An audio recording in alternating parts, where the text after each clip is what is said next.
In those days, Israel had no king. And in those days, the tribe of the Danites was seeking a place of their own where they might settle, because they had not yet come into an inheritance among the tribes of Israel. So the Danites sent 5 of their leading men from Zorah and Eshtaol to spy out the land and explore it. These men represented all the Danites. They told them, "Go explore the land." So they entered the hill country of Ephraim and came to the house of Micah, where they spent the night. When they were near Micah's house, they recognized the voice of the young Levite. So they turned in there and asked him, "Who brought you here? What are you doing in this place? Why are you here?" He told them what Micah had done for him and said, "He has hired me, and I am his priest." Then they said to him, "Please inquire of God to learn whether our journey will be successful." The priest answered them, "Go in peace. Your journey has the Lord's approval." So the 5 men left and came to Laish, where they saw that the people were living in safety like the Sidonians, at peace and secure.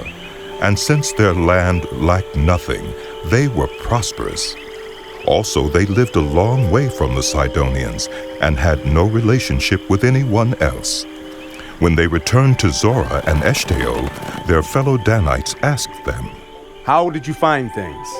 They answered, "Come on, let's attack them. We have seen the land and it is very good. Aren't you going to do something?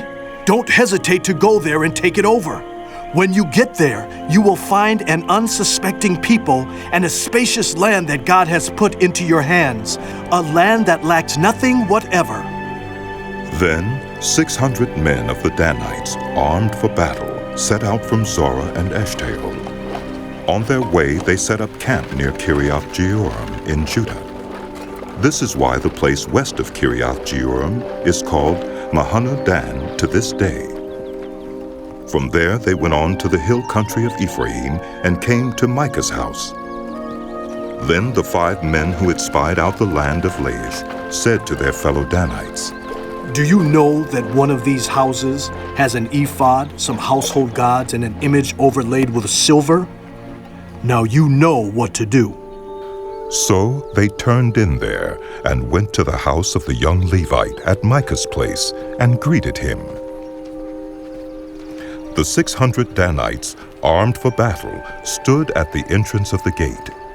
The 5 men who had spied out the land went inside and took the idol, the ephod, and the household gods, while the priest and the 600 armed men stood at the entrance of the gate. When the 5 men went into Micah's house and took the idol, the ephod, and the household gods, the priest said to them, "What are you doing?" They answered him, "Be quiet. Don't say a word. Come with us and be our father and priest. Isn't it better that you serve a tribe and clan in Israel as priest, rather than just one man's household?" The priest was very pleased. He took the ephod, the household gods, and the idol, and went along with the people. Putting their little children, their livestock, and their possessions in front of them, they turned away and left. When they had gone some distance from Micah's house, the men who lived near Micah were called together and overtook the Danites. As they shouted after them, the Danites turned and said to Micah, "What's the matter with you that you called out your men to fight?" He replied, "You took the gods I made and my priest and went away.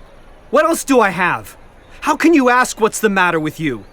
The Danites answered, "Don't argue with us, or some of the men may get angry and attack you, and you and your family will lose your lives."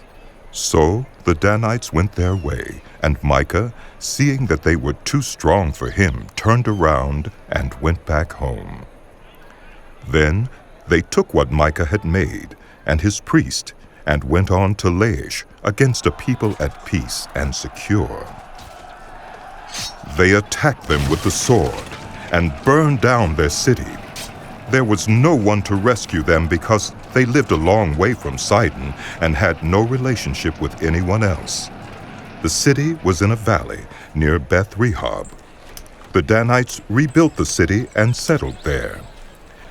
They named it Dan after their ancestor Dan, who was born to Israel, though the city used to be called Laish. There the Danites set up for themselves the idol, and Jonathan, son of Gershom, the son of Moses, and his sons were priests for the tribe of Dan until the time of the captivity of the land. They continued to use the idol Micah had made all the time the house of God was in Shiloh.